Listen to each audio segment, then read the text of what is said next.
不过。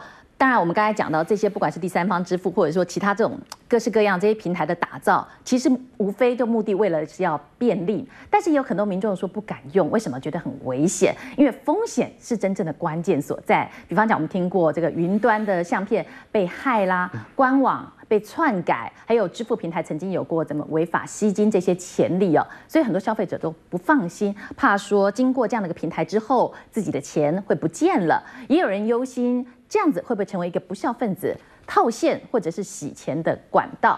那目前呢，要建立一个安全性跟降低风险的机制是什么？是不是够？我觉得就是说，现在就是说，刚才有提到说一些交易风险中，包括说被害、个资被盗，是这个东西，在现在信用卡交易的时代。有没有发生？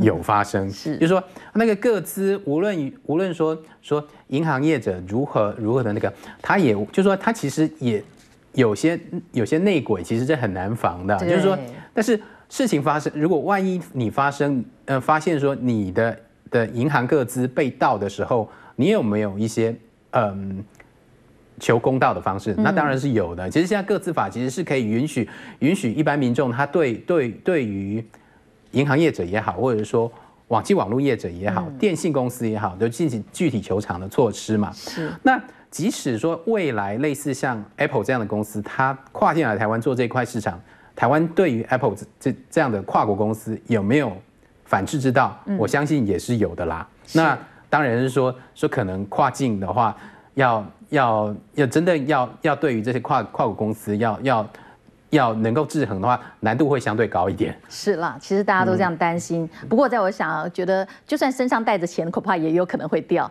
就是都是有风险的。